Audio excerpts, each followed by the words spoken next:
आइए शुरू करते हैं। पाठ संख्या 11, विषय मनोविज्ञान। टॉपिक है मनोचिकित्सा के विभिन्न दृष्टिकोण।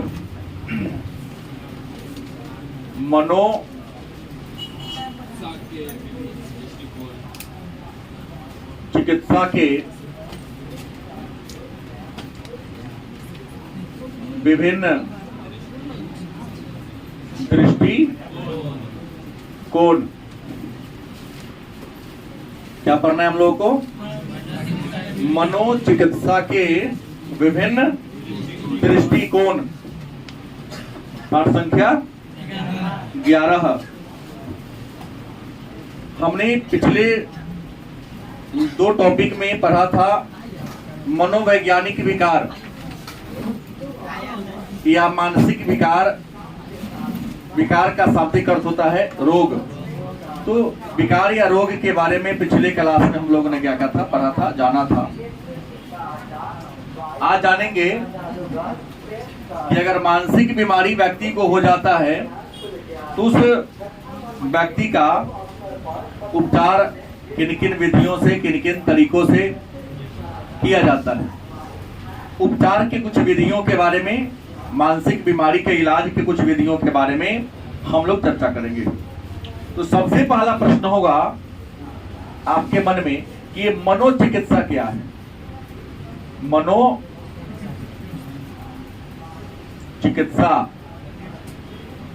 क्या है?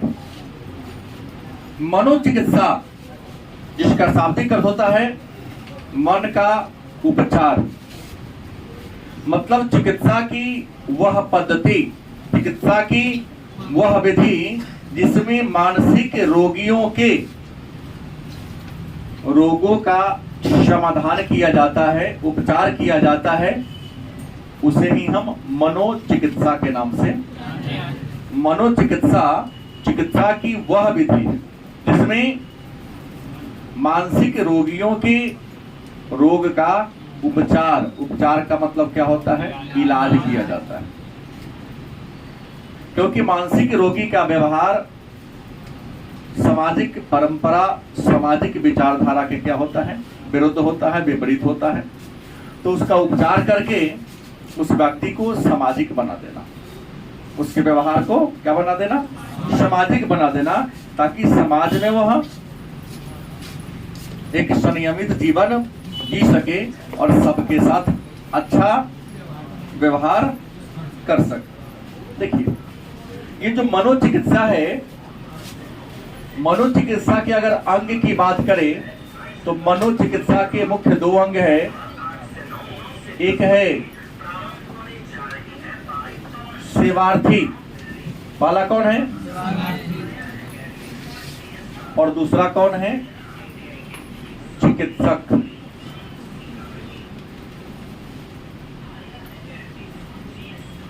पहला कौन है? दूसरा कौन है? तो सेवार्थी कहते किसे?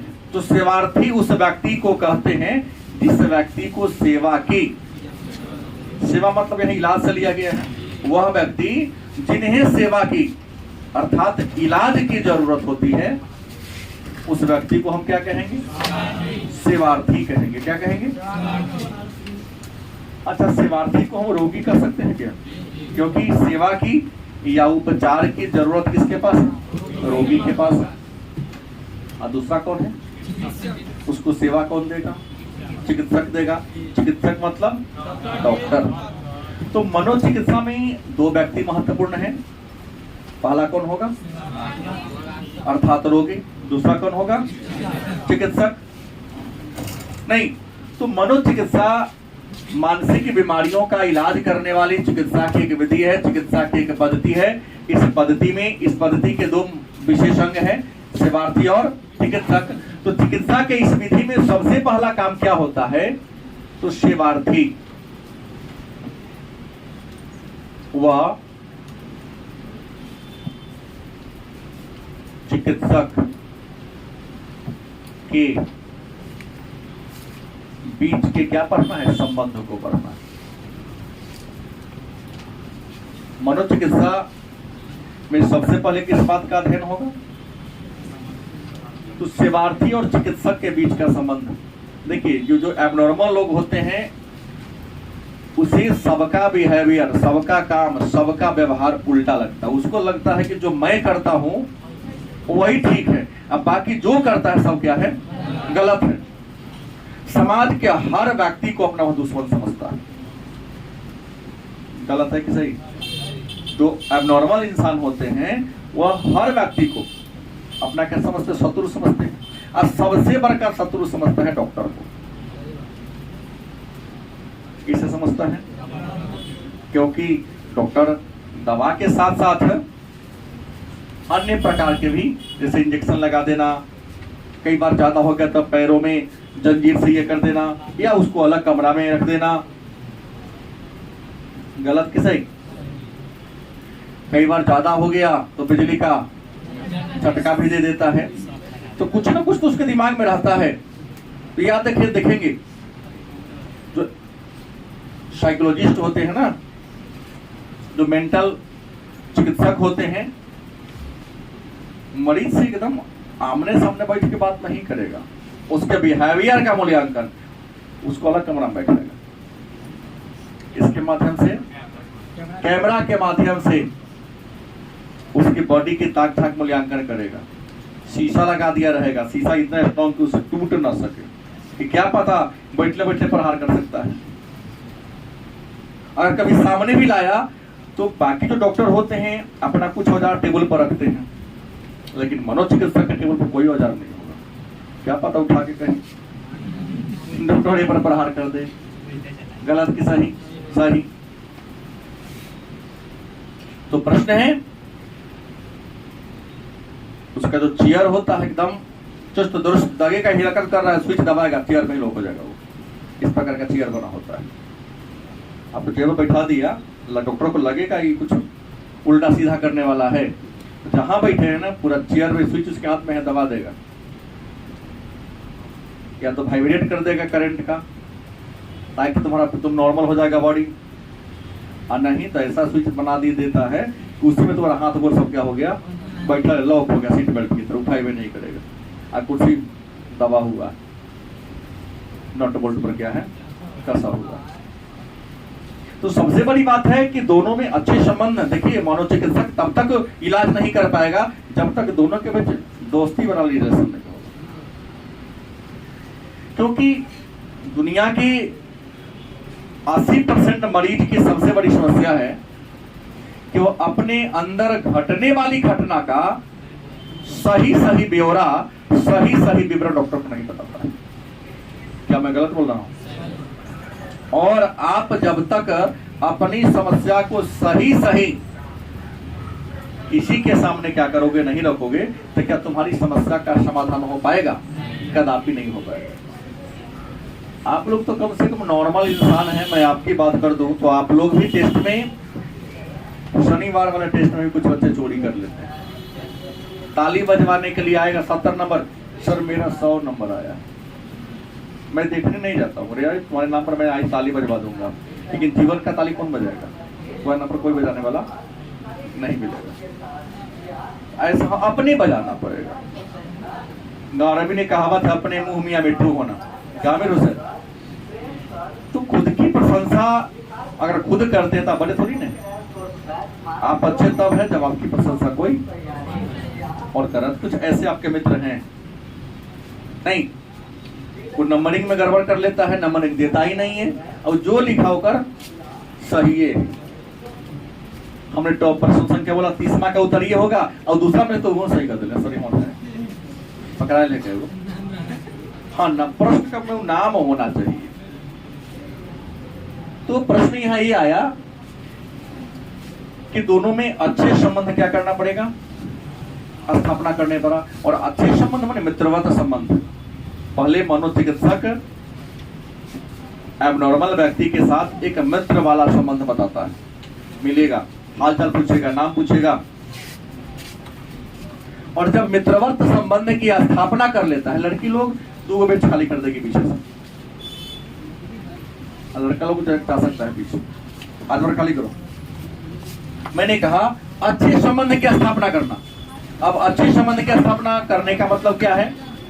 तो डॉक्टर जब मरीज के साथ मित्रवत व्यवहार की स्थापना कर लेगा, तो जैसे ही मित्रवत व्यवहार कर लेगा तो हर इंसान अपने मन की बातों को, अपने अंदर उठने वाली भावनाओं को किसी अन्य को कहे चाहे ना कहे, लेकिन मित्र को क्या कर देता है, अवश्य कह देता है।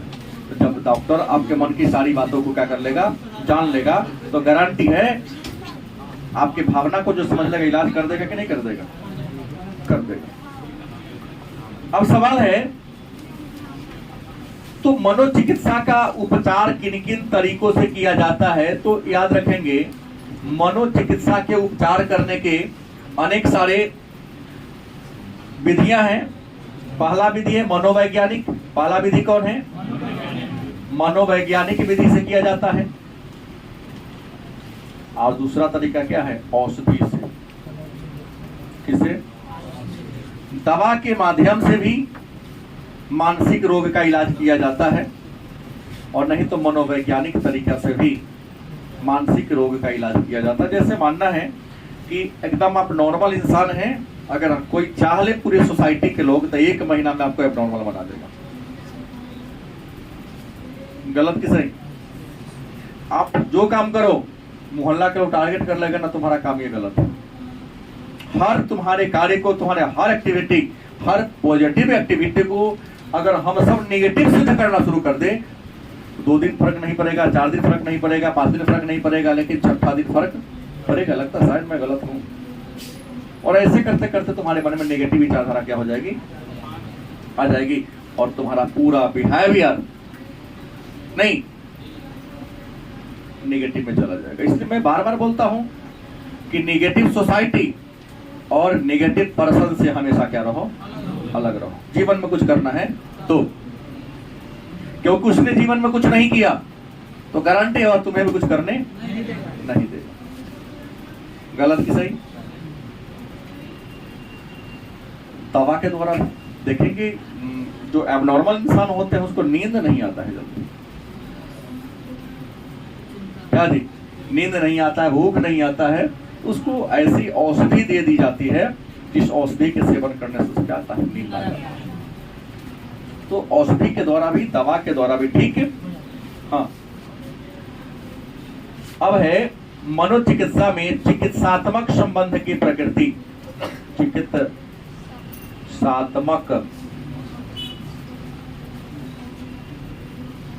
संबंध की प्रकृति मतलब मनोचिकित्सा में चिकित्सात्मक संबंध की प्रकृति कैसी होती है? तो मनोचिकित्सा में चिकित्सात्मक संबंध की कई प्रकृतियां हैं। पहला है प्रतिरोध। पहला कौन है?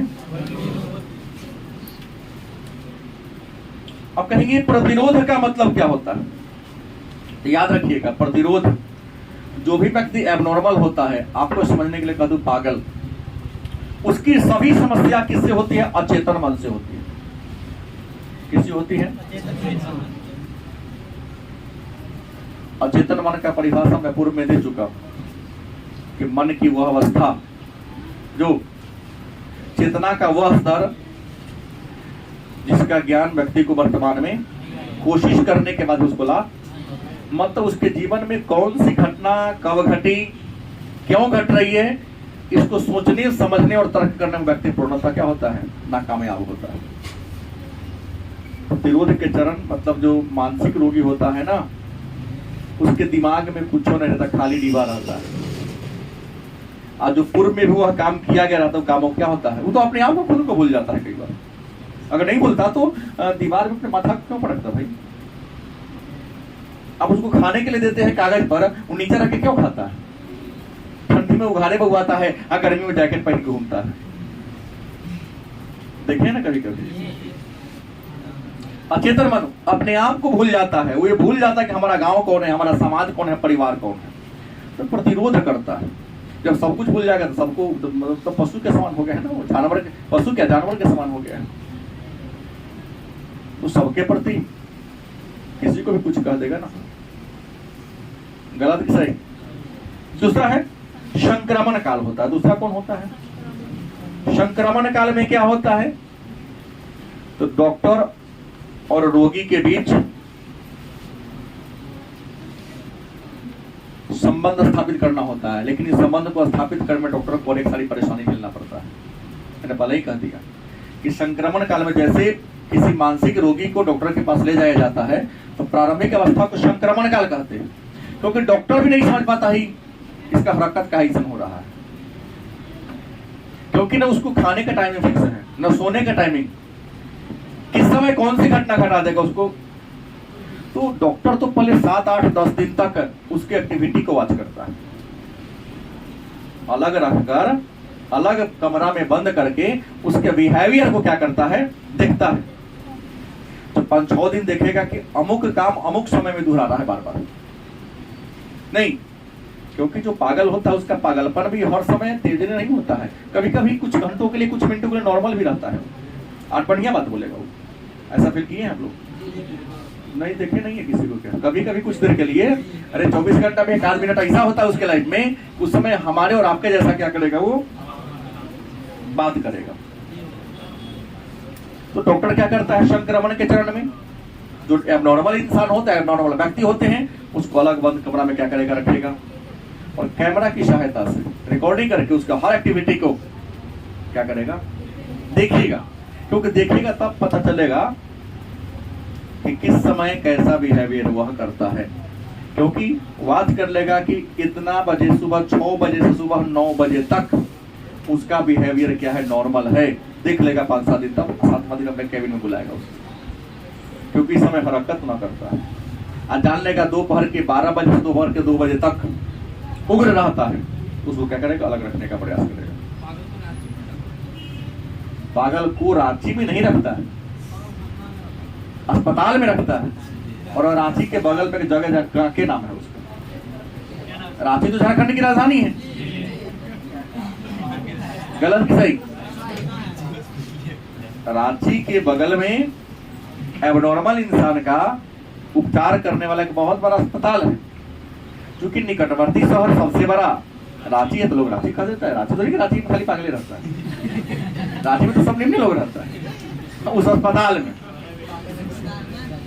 गलत कि सही? तो प्रतिरोध चरण। तीसरा है आत्मीयता की संबंध, आत्मीयता का संबंध याद रखेंगे। मनोचिकित्सा की तीसरी प्रकृति है डॉक्टर रोगी के साथ, पेशेंट के साथ आत्मीयता मतलब अपनापन का रिलेशन बनाएगा। क्योंकि आपके मन में कोई तकलीफ होता है तो प्रयास करते हैं शायद कि सर को कह देते सर ये समस्या है, क्योंकि लगभग जुड़ चुके हमको ऐसे ही से होता है, सबको कहते हैं जल्दी, न तो अपना दोस्त को कहते हैं, नहीं तो यहाँ है तो हमसे कह देते हैं, यहाँ कुछ नहीं मिला तो मम्मी पापा। तो डॉक्टर भी पहले कैसा रिलेशन बनाता है, आत्मीयता के रिलेशन, मतलब दोस्ती वाला रिलेशन बनाएगा। डॉक्टर अपने आप को नहीं दिखाएगा। जैसे सुबह सुबह मॉर्निंग वॉक में निकलेगा तो सब मॉर्निंग वॉक करना, उससे हालचाल पूछना, बगल में बैठा के सिनेमा दिखवाएगा, उसके साथ क्रिकेट फुटबॉल खेलेगा, रोगी दिमाग बैठा लेगा, अरे ये हमरे लेखन हो, मेरे साथ खेलता है ये, उसके एक्टिविटी के अनुसार अपने एक्टिविटी को करेगा, ढालेगा। हमने कहा ना समाज ही किसी इंसान को नॉर्मल एंड एबनॉर्मल बनाती है। गलत सही? बच्चा प्रारंभ में एबनॉर्मल होता है, क्या होता है? बच्चा जब जन्म लेता है तो प्रारंभ में क्या होता है? क्योंकि उसकी कोई सोच नहीं होती, अगर होती तो केचुआ को खा जाता, आग को पकड़ लेता, अपने धड़ाम से मम्मी से कुछ डिमांड करे, मंगा हाथ पर पटक के तो अपने छलांग लगा देता है ऊपर से, उसे पता ही नहीं कि गिरेंगे तो हमने चोट लगेगा। एबनॉर्मल है तब उसके हर एबनॉर्मल के पीछे उसके परिवार के बड़े लोग कहते ना नीमन है, चॉकलेट खाएगा गिराएगा ये ना, फिर भी उसको शाबाशी देगा, लगता है कि हम नीमन काम करे छी। और सही गलती करते करते क्या होता है, सुधर जाता है, सही कर लेता है। लेकिन बराबर से वो ऐसा करे और हर खाना है मुंह में, उसको बैलेंस नहीं, नाक में घुस जाता है, कभी इधर घुस जाता है कभी इधर, और उसी समय से उसको डांटना प्रताड़ना मिलना शुरू है, तो गारंटी है वो बच्चा बड़ा होते होते बहुत बड़ा पागल होता है। नहीं, किसी को साथ सद्भावना और कुछ त्रुटि होती है, उस त्रुटि को के लिए दंड न देकर थोड़ा उसको आत्मविश्वास की भावना जाकर ठीक किया, और बार बार अगर आपके मनोबल को कोई गिराता है, आत्मविश्वास को डाउन करने का प्रयास करता है, क्या होगा? और खराब हो जाएगा। हमने कहा तो दोस्ती बता ली, रिलेशन बना लेगा। चौथा क्या करेगा? अंतर्दृष्टि। क्या करेगा? अंतर्दृष्टि। इसमें क्या होता है? हमने कहा ना, पहले ही बोल दिया, अंतर से झांकना। पागल व्यक्ति को, एबनॉर्मल व्यक्ति को, बिहेवियर को झांकता है। हमने कहा ना, किस समय कौन घटना घटाता है, किस समय अपने आप को नोचता है, किस समय अपने आप को मारता है, मतलब उसकी सारी परेशानी को क्या करता है, वो समझने की कोशिश करता है, समझने का प्रयास करता है। और सारे समझ जाएगा तो गारंटी है क्या करेगा? पर 5 में क्या करता है? संवेगात्मक, संवेगात्मक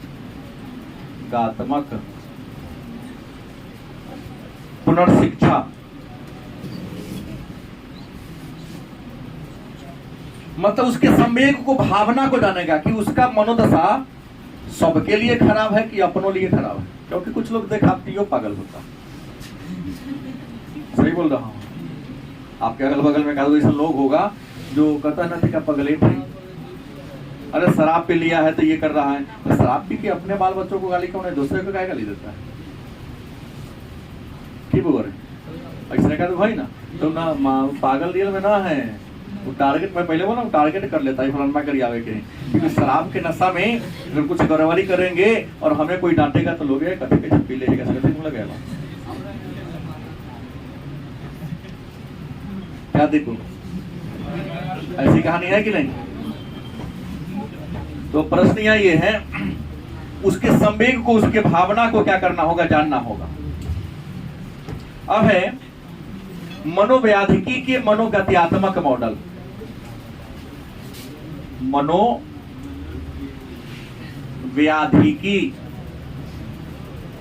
के मनोगत्यात्मक मॉडल। मतलब मनोव्याधिकी मतलब मानसिक बीमारी का इलाज करने का मनोगत्यात्मक मॉडल कौन कौन है? क्योंकि मन हमारा गतिशील है, तो मनोव्याधिकी का इलाज करने का कई गो मॉडल है। सॉरी, मनोवैज्ञानिक ना होगा, मनोवैज्ञानिक मॉडल। मतलब मानसिक रोग का इलाज करने का मनोवैज्ञानिक तरीका कौन कौन है? दवाई वाला छोड़ दो, मनोवैज्ञानिक तरीका कौन कौन है? दवा वाला अगर टॉपिक में पढ़ना है तो इसका है पहला मनोगत्यात्मक मॉडल। पहला कौन है? मनोगत्यात्मक। इसके बारे में चर्चा किया हूं, सिगमंड फ्रायड ने इस मॉडल का विकास किया था। मन और मन की अवस्था, चेतना और चेतना की अवस्था के बारे में चर्चा कौन किया था? सिगमंड। तो मनोव्याधिकी के मानसिक बीमारी का इलाज करने का जो वैज्ञानिक तरीका, उसमें पहला कौन है? मनोगत्यात्मक मॉडल।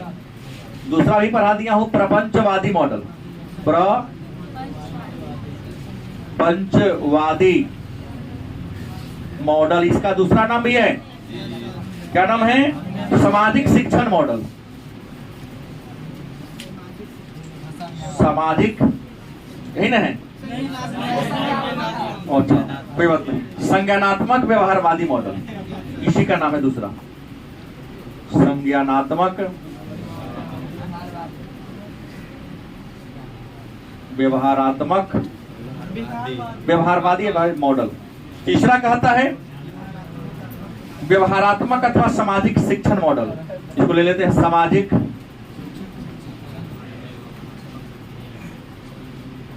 शिक्षण मॉडल। चौथा कौन है? हाँ, दैहिक मॉडल या अस्तित्ववादी।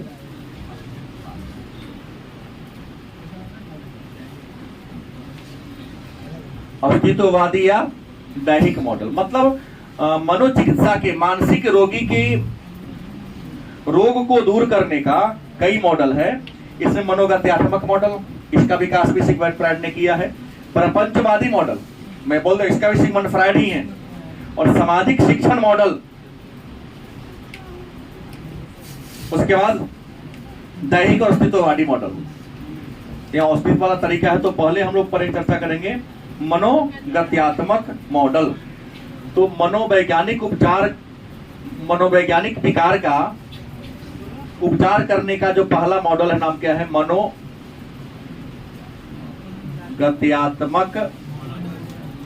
मॉडल। तो मानसिक रोग के इलाज करने का मनोगत्यात्मक मॉडल का विकास किसने किया? सिगमंड फ्रायड ने किया था। और अब मैं पढ़ा रहा हूं शायद कि सिगमंड फ्रायड एक चिकित्सक थे, नहीं, इन्हें मनोविश्लेषणवाद का जनक माना जाता है शायद। अब प्रश्न है कि मनोगत्यात्मक मॉडल जो मानसिक रोगियों के रोग का उपचार करने का एक बेहतरीन मॉडल है, एक प्राचीन मॉडल है। इस मॉडल का विकास सिगमंड फ्रायड नामक एक चिकित्सक ने किया था। बात समझ गए? और इस मॉडल का विकास किस सदी में? 19वीं सदी के आसपास हुई थी। कब हुई थी? 19वीं सदी, मतलब 1801 ईस्वी के बाद। 1801 ईस्वी के बाद 19वीं सदी में हुई थी। हाँ सर। सदी और शताब्दी में 100 वर्षों की अवधि को ही सदी और शताब्दी दोनों सेम है, कोई अंतर नहीं। अब जैसे 100 वर्षों की जो अवधि होती है उसी को सदी भी कहते हैं, उसी को शताब्दी। बस समझ गए? और उसी में ईसवी सन, शताब्दी ईसवी सन, शताब्दी ईसा पूर्व, तो फिर अंतर हो जाएगा। तो सिगमंड फ्रायड ने मनोगत्यात्मक मॉडल का विकास किया। इस मॉडल की विशेषता है कि मन को गतिशील माना। तो सबसे पहले इस मॉडल में जो रोगी के, मतलब सेवार्थी के मन में उठने वाली, मन में होने वाली हलचल के बारे में चिकित्सक जानने का प्रयास करता है। और यह जानने का प्रयास करता है कि यह बचपन में कैसा था। अगर कोई व्यक्ति एबनॉर्मल हो गया है तो उसके रिश्तेदार उसको डॉक्टर के पास लेके जाएंगे। तो पहले उसके रिश्तेदार से मिलता है, उसके बचपन से लेकर पागल होने के पहले, एबनॉर्मल होने के पहले तक के सारे बिहेवियर, सारे हरकत को क्या करेगा? वो इस मॉडल की विशेषता जान लेगा। क्योंकि मनोगत्यात्मक मॉडल कहता है कि व्यक्ति के व्यवहार का नींव बचपन में ही पड़ जाता है। जैसे बूढ़ा तोता राम राम कहेगा? नहीं कहेगा, कभी नहीं कहेगा। जो सीख लिया है अपने बचपन, वो अस्थायी हो गया। बूढ़ा में सीखने में बहुत कठिनाई होती, बड़ी देर लगती है, क्योंकि आपका जो अंदर जो हार्ड डिस्क है लगभग मैक्सिमम फुल हो चुका है। दूसरा का बात तब घुसेगा जब पहले कोई डिलीट होगा, और जो अस्थायी होगा वो डिलीट होना संभव नहीं है। हाँ, मेमोरी है ही, स्मृति चिन्ह है भाई, फुल हो चुका है बहुत प्रकार की बातों से। अब नया उसमें तब ना घुसेगा तब पहले का कुछ बातें क्या होंगी, डिलीट होगी। अब एक लोटा है, उसमें पानी ऑलरेडी भरा हुआ है, तो और उसमें डालने का प्रयास करोगे, जो डालोगे उसमें से या तो वही गिरेगा या तो कोई होगा पहले का गिरेगा। भरा हुआ है तो वही गिरेगा। है कितना सवाल उसमें आएगा, सबकी सीमा होती है। इसलिए हमारे बच्चे ज्यादा पढ़ता ही नहीं, कहीं भर गया तो अभी कोई नया बात आने वाला हो तो कहाँ रखेंगे उसको, उसे कुछ छोड़िए कि चलो।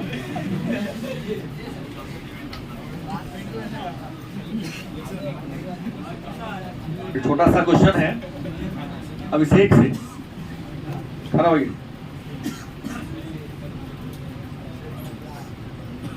स्वतंत्र भारत की पहली बार जनगणना कब हुई? जनगणना ऐसे होता है 1881, 1891 और 10 साल पर होता है। अब ऐसा जोड़ के बता सकते हैं कि स्वतंत्र भारत में पहली बार जनगणना कब हुई होगी? 1972 में। 1972 से पहले जनगणना कभी नहीं हुई। तो उदाहरण में दिया 1881, 1891, 1901, 1911, 1921, 1931, 1941, 1951, 1961, 1971, 1981, 1991, 2001, 2000। अब बताओ स्वतंत्र भारत की पहली जनगणना कब हुई होगी? 1981 बोला, पीछे 46 बोल रहा है, क्योंकि इतना बड़ा हो गया। हमने कहा ना अब पढ़ने में जगह नहीं है कि हटा सके वो। 1947 के पहले का सब बात है उसके ब्रेन में, और 1947 याद करना है, जगह है तब ना हटेगा उसको। ये सब इसी को भी नहीं हटता है, क्योंकि इसे पता ही नहीं कि मेरा भारत 1947 में आजाद हुआ। अगर इसको दिमाग में रहता तो कह देता 51 में हुई थी, क्योंकि उदाहरण में सब दिया कि ना बोला मैंने सारा ऑप्शन भी दे दिया। तो जिसको ये बात ज्ञान होगा कि हमारा देश भारत 1947 में आजाद हुआ और आजादी के बाद जनगणना 1951 में हुई।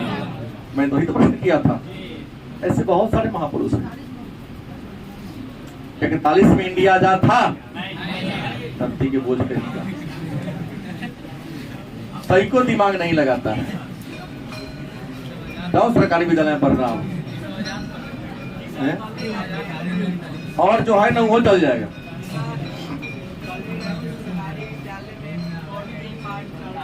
है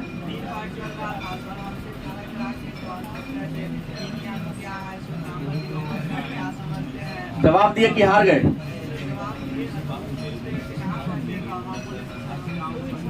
गांव में पढ़ते कौन विद्यालय में?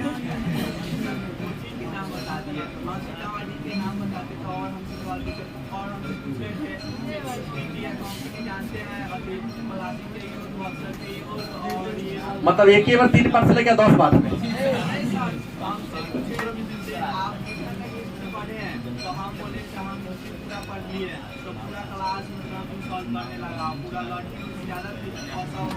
कौन स्कूल में? पूर्णिया। हमारा नाम वहाँ कह देना चाहिए।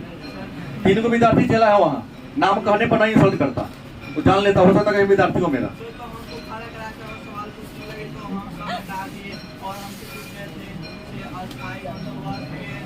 10 को आपको प्रश्न करना चाहिए ना। जब टीचर ही ऐसा बिहार नीतीश कुमार के बहाल है, जब बच्चा को प्रश्न पूछ के इंसल्ट कर रहा है तो बच्चा क्या जाएगा विद्यालय? क्या ना हम क्या बोले? सही, छोड़िए उन बातों को। 80% मास्टर नालायक है बिहार का सरकारी, जिसको पढ़ाने की काबिलियत नहीं, औकात नहीं है, और उससे पढ़ाने के लिए के पाटा करा जाओ पढ़ो। खत्म होगा ना परीक्षा के बाद।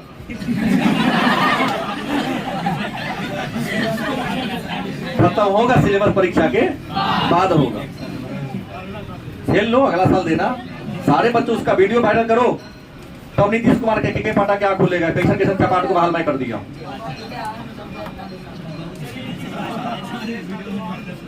इतिहास मैंने कहा जिसे कुछ नहीं आता उसे इतिहास आता है। जैसे मेरा मानना, जिसे कुछ नहीं आता उसे भूगोल क्या पढ़ा के दिखा दे, साइकोलॉजी इकोनॉमिक्स में आ जाए, कहेगा वहां टरे ना है। क्योंकि बिहार में 90% लोग ये पढ़ के पास करने वाले, और नंबर ओकरे बेसी है। जो किताब पढ़ के पास किया है उसको डिग्री में क्या है, कम है, तो बहाली कभी मास्टर नहीं बनेगा। गेस पढ़ के पास किया उसको ज्यादा नंबर है तो जल्दी मास्टर बनेगा, क्योंकि नंबर बेसिस पर बहाल हुआ है। और तुमको कहीं पढ़ाएगा और रहेगा तो गलती क्या 30 नंबर के प्रैक्टिकल करा देगा इतिहास में। देखो ना,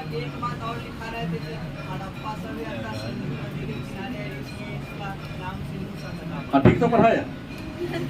आप लोगों को कहना चाहिए ना सर कि हमको नहीं पढ़ाया, इसलिए आप पर भारी पड़ गया क्योंकि आपने गलती नाम बता दे गाँव में पढ़े। कभी मेरा नाम बता के देखिएगा, ना तुरंत फोन नंबर से बात करा दीजिए, गुरु जी से बात कीजिए, हमारा आजादी से बात कर सकते हैं। हम 24 आवर ऐसे मास्टर से मिलने के लिए खाली तो गाड़ी चढ़ के वहां पहुंच जाते। मुश्किल से 45 मिनट का रास्ता है। क्या जी दोरे गांव के बगल में ना, पूर्णिया दूर थोड़ी ना, 20 मिनट में वहां पहुंच जाता है। एक मिश्र जी है वहां, मिश्रा जी कोई टीचर है नहीं पता था, ना जान जाए। आइए, मनोगत्यात्मक मॉडल।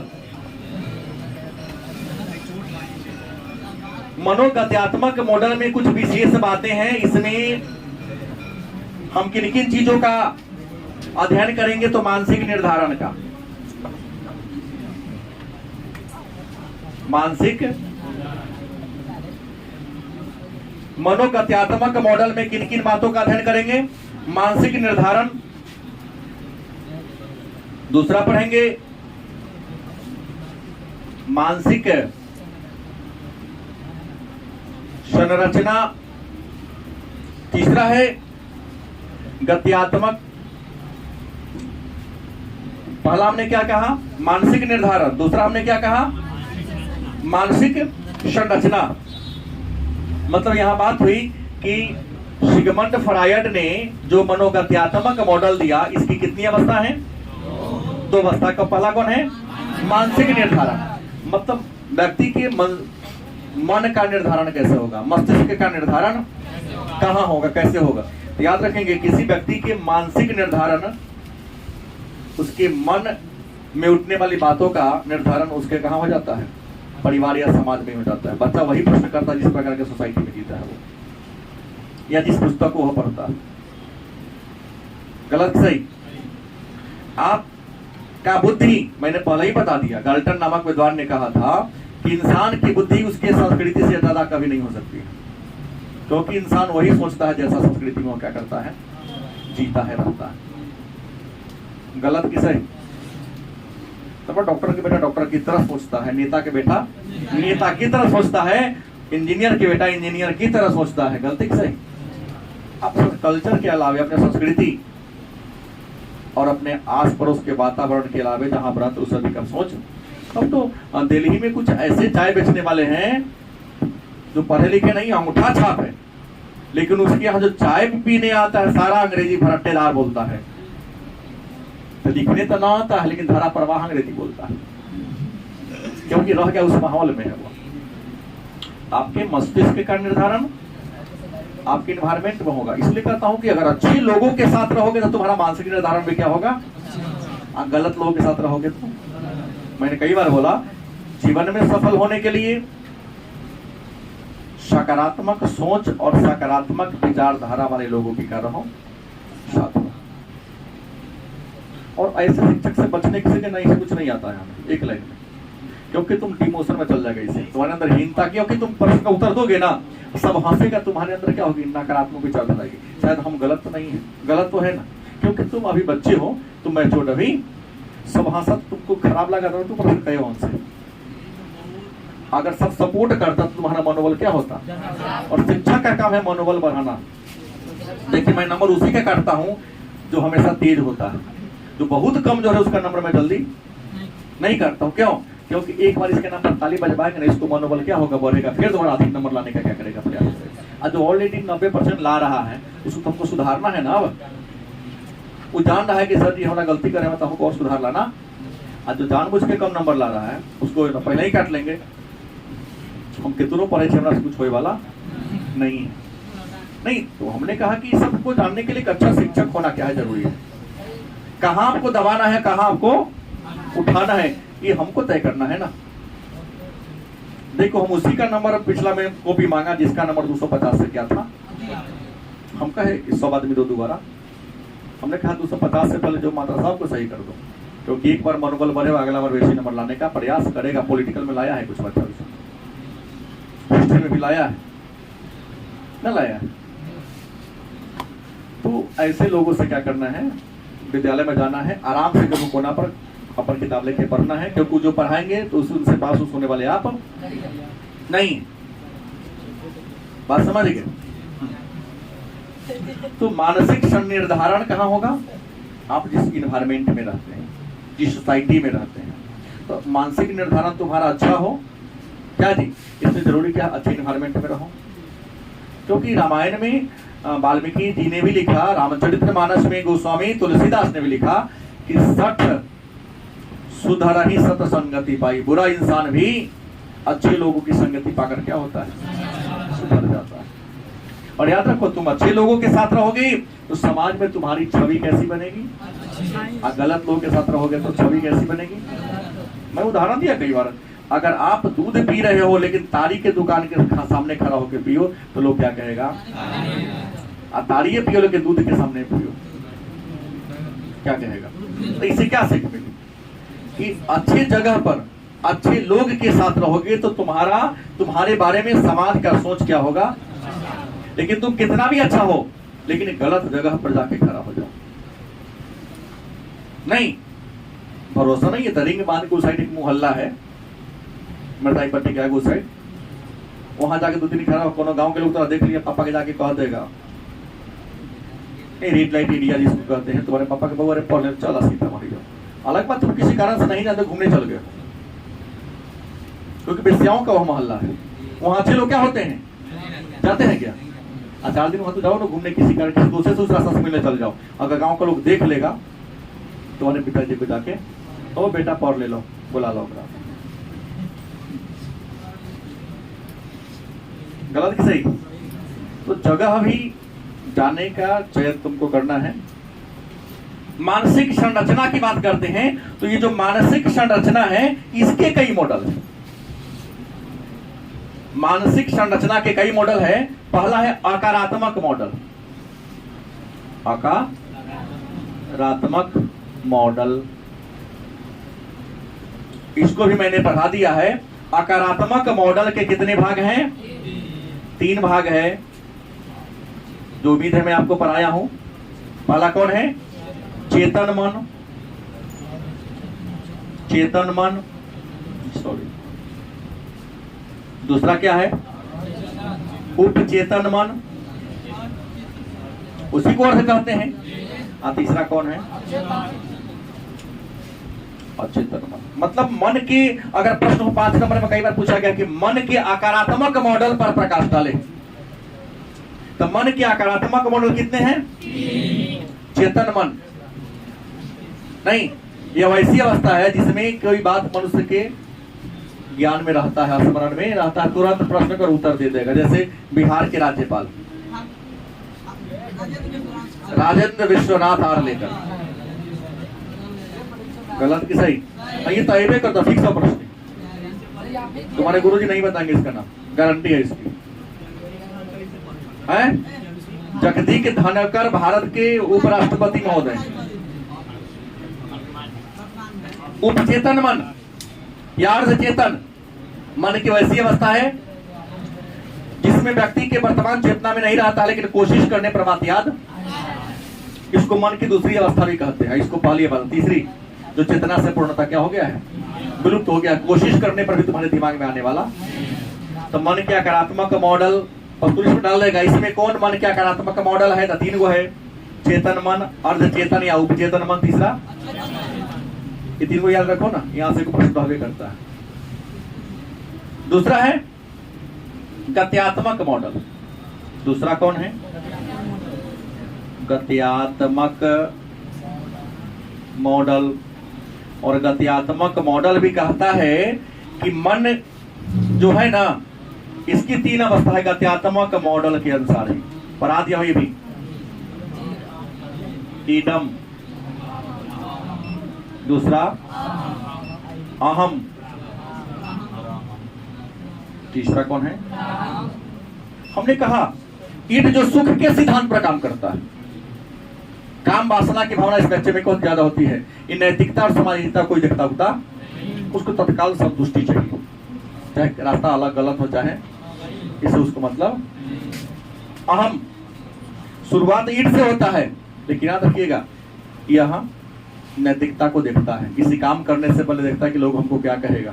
जैसे हम उदाहरण दिया था कि बच्चा को चॉकलेट खाने का मन है, पैसा नहीं है तो मन को दबा देगा, नहीं तो उधार मांग के खाएगा। अगर अंदर ईर्ष्या की भावना होगी चुरा के चल देगा, क्योंकि उसको लात और बात से मतलब, उसको चॉकलेट खाने से मतलब है, चाहे 2 लात खा के खाए जैसे। और पराहम या नैतिकता और सामाजिकता दोनों को देखता है कि मेरे काम से हमारे कुल खानदान की छवि पर क्या प्रभाव पड़ेगा। वही काम करेगा जो उसके लिए क्या हो।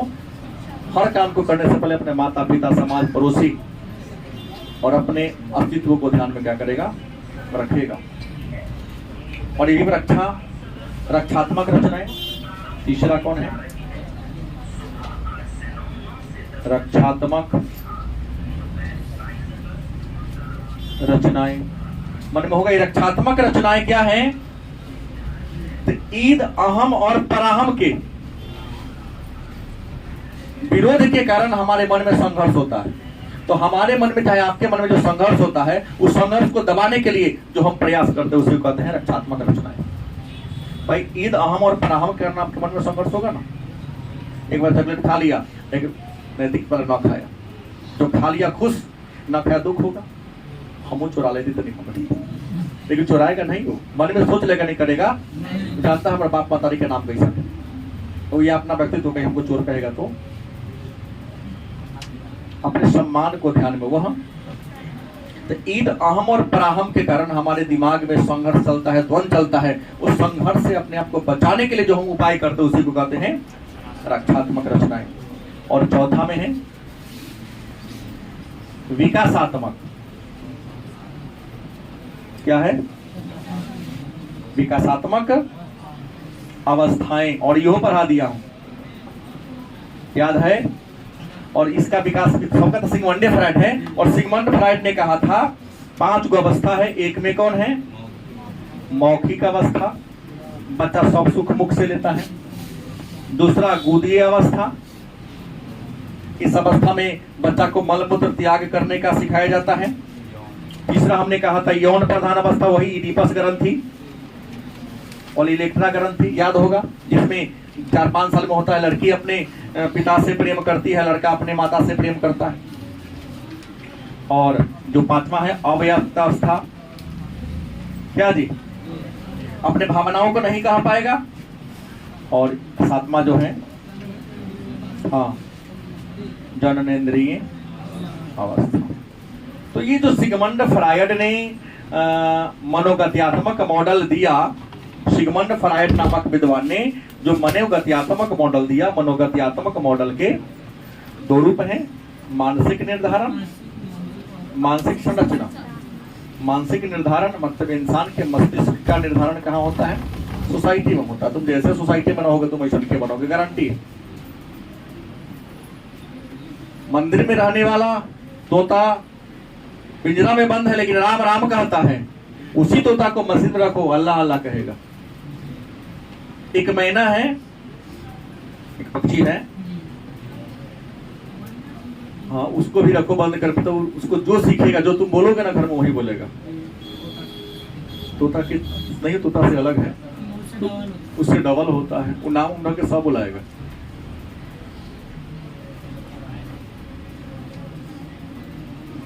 सीखता कहां से? तुमसे और हमसे। और मैंने कहा रचनात्मक, तो मन की जो रचना है इसकी कितने हैं? 1, 2, 3 और वस्तुनिष्ठ बन गया। 2 नंबरी प्रश्न आ गया यहाँ पर कि मानसिक संरचना के कितने तत्व हैं? कितने अवयव हैं? कौन है? आकारात्मक मॉडल, दूसरा, तीसरा रक्षात्मक रचनाएं, चौथा। तो मन के आकारात्मक मॉडल से आप क्या समझते हैं? तो सिगमंड फ्रायड के अनुसार मन को आकार देने वाला जो तत्व है उसी को मन को आकारात्मक मॉडल कहते हैं। और इसके प्रमुख तत्व 3 हैं, चेतन मन, उपचेतन या अर्धचेतन मन, अचेतन मन। फिर होगा मन के गत्यात्मक मॉडल से क्या समझ? सब 2 नंबरी प्रश्न हो सकता है। तो मन के गत्यात्मक मॉडल मन को गति और दिशा प्रदान करने वाला मॉडल है। इसके बारे में विचार सिगमंड फ्रायड ने दिया। और सिगमंड फ्रायड के अनुसार मन के गत्यात्मक 3 तत्व हैं, इदम, अहम और फिर रक्षात्मक रचना क्या है? यह अहम रक्षा युक्ति क्या है? तो इदम, अहम और पराहम के कारण हमारे मन में द्वंद्व, हमारे मन में संघर्ष पैदा होता है। उस संघर्ष से अपने आप को क्या करने के लिए, बचाने के लिए जो हम प्रयास करते हैं, जो उपाय करते हैं, उसी को हम रक्षात्मक रचना के नाम से जानते हैं। और विकासात्मक अवस्था क्या है? तो सिगमंड फ्रायड ने जन्म के बाद व्यक्ति के विकास की 5 अवस्थाओं के बारे में जिक्र किया है। बालक के विकास की 5 अवस्थाओं का जिक्र किया है। उसी को हम पंच अवस्था या विकासात्मक अवस्था के नाम से, वो अवस्था है मौखिक अवस्था। इस अवस्था में बच्चा जीवन का सारा सुख मुख से चूस कर प्राप्त करता है। बुद्धि अवस्था, इस अवस्था में बच्चा को मलमूत्र त्याग करने का प्रशिक्षण दिया जाता है। ठीक है, हाँ, ये नहीं सिखाओगे तो बेटे पर करेगा बहुत दिन तक, प्रशिक्षण तो देना पड़ेगा आपको। यौन प्रधान अवस्था, हमने कहा ना 4-5 साल की अवस्था होता है। इस अवस्था में लड़का में इडिपस ग्रंथि, लड़की में इलेक्ट्रा मनोग्रंथि माने हार्मोन स्राव होता है। इस हार्मोन के कारण लड़की अपने पिता से प्रेम करती है और लड़का अपने माता से प्रेम कर, लेकिन अवस्था मात्र 1 साल रहता है, फिर अपने आप वो हार्मोन नष्ट होगा और अव्यक्त उसके मन में भावना उठेगा, लेकिन कह नहीं पाएगा कि क्या हो रहा है मेरे अंदर। उसके मन में कुछ कुछ बातें उत्पन्न होती हैं, लेकिन कह नहीं पाता है। कहा ऐसा हो रहा, छुपाता नहीं है, व्यक्त ही नहीं, किसी को अव्यक्त जिसको कहा ही नहीं जा सकता, ऐसा फीलिंग क्यों हो रहा है? क्योंकि अभी ब्रेन उसका उतना विकसित नहीं। और जननेंद्रिय अवस्था, इसको लिंग प्रधान अवस्था भी कहते हैं। इस अवस्था की शुरुआत 11 वर्ष के बाद होता है। विपरीत लिंग के प्रति आकर्षण क्या होता है? बढ़ना प्रारंभ होता है। अधिकतम किशोरावस्था तक चलता है। किशोरावस्था के बाद इंसान अपने जीवन के बारे में सोचता है। जैसे मैंने कल के किसी बैच में कहा था ना कि जीवन में सुखी रहने का कई तरीका है या नहीं? जैसे एक दिन खुश रहना है, किसी के पीछे पीछे घूमना। मान पर बहुत सारे बच्चे हैं ना, लड़कियां घर से निकलती हैं पढ़ने के लिए, उसके पीछे पीछे घूम के एक दिन खुश हो लेता है कि चलो आज उसके पीछे हम घूमे, वो हमको देख ली, हम खुश हो गए। एक दिन खुशी रहेगा। 1 महीना खुश रहने का उपाय क्या है? 1 महीना खुश रहने का उपाय क्या? किसी हिल स्टेशन पर, पहाड़ पर घूमने चल जाओ। माने किसी हिल स्टेशन पर, किसी घूमने वाले जगह पर घूम के चलो 10 दिन, कई महीना खुश रहेगा? काम टल जाएगा, जीवन टल जाएगा? नहीं, जीवन में खुश कैसे रहे? थोड़े कहा हम नोट्स का लोगो था पिछले वर्ष, लव योर एम। अपने काम और लक्ष्य से प्रेम करो, दुनियादारी को देखो ही नहीं, जीवन भर खुश रहो। तो यहाँ लोग आपके आजकल के नौजवानों में एक दिन खुश रहने का तरीका है, जीवन भर खुश रहने का तरीका आप लोग सोचिए अभी नहीं है। और जीवन में खुश रहना है तो क्या करना होगा? व्यवसाय से प्रेम करना होगा, बिजनेस से प्रेम करना होगा। तुम छात्र हो तो तुम्हारा व्यवसाय क्या है? पढ़ना। तो पढ़ाई से प्रेम करो कि यह तुमको हर्ष से कहां पहुंचा देगा? अर्श तक पहुंचा देगा। और एक दिन खुशी रहने वाला तरीका अर्श से कहां गिरा देगा? और तय तुम्हें करना है, तुम्हें सोचना क्या है इसमें। और अभी